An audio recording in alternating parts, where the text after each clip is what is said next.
You are now watching Demeech.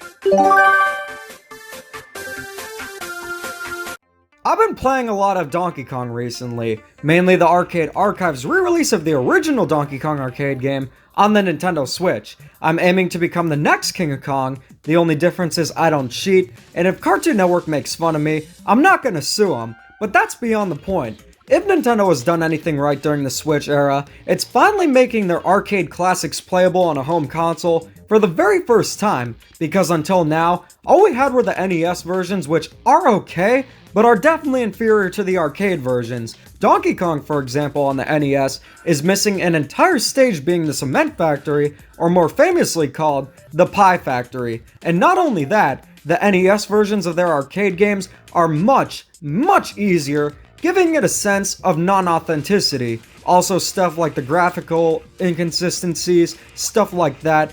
And the authenticity is something you can only find with the arcade originals, and I'm happy to say that all the Donkey Kong arcade games, Mario Brothers, and quite a few other games are available on the Nintendo Switch via Arcade Archives. I'm just waiting for Radar Scope, and of course the Mario Kart arcade games next. I wish Nintendo was also this good when it came to other legacy content, such as having a proper virtual console, that way people wouldn't overpay for GameCube games that have never been re-released. Nintendo, you'd make mountains of money doing so. But regardless, something has kinda bothered me when it comes to Nintendo and Donkey Kong, and that's the fact that they really haven't treated Donkey Kong too well.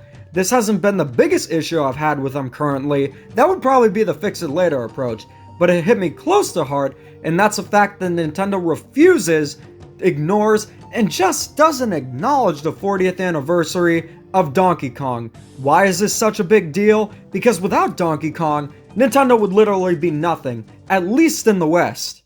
Let's take a look at some of the history of Donkey Kong. Originally, Nintendo tried to get into the West with an arcade game called Radar Scope. They produced 3,000 cabinets, and it was a flop. A massive flop. They were stuck in a warehouse with 2,000 Radar Scope cabinets, so the president of Nintendo at the time told Miyamoto, "You gotta make a new game to convert these Radar Scope cabinets into," and that game, of course, being Donkey Kong. Needless to say, it was an instant success. And fun fact, if you ever see a red Donkey Kong arcade machine, that's actually a converted Radar Scope cabinet, but you're more than likely to find the blue one, which is a standard Donkey Kong arcade cabinet.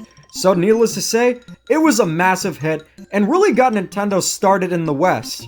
Not only was it popular, but it introduced the world to Mario, Donkey Kong, Pauline, and platformers. Sure, there was Space Panic before, but Donkey Kong was really the first platformer that gained a lot of popularity and was the first one where you could jump. And not only that, of course we had Mario in the game, who is pretty much the mascot of gaming. I don't care if Nintendo considers the anniversary of Mario Super Mario Bros. Because I consider it Donkey Kong. So this year, it's Mario's 40th anniversary, and screw Super Mario Bros. Though I will admit Super Mario Bros. Definitely had a huge impact on gaming too.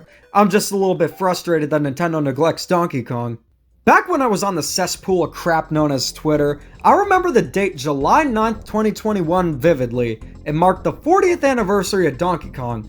You would expect Nintendo to acknowledge it, celebrate, but instead, they just posted tweets about Skyward Sword HD because, you know, GROOSE is more important than the game that single-handedly got them popular outside of Japan.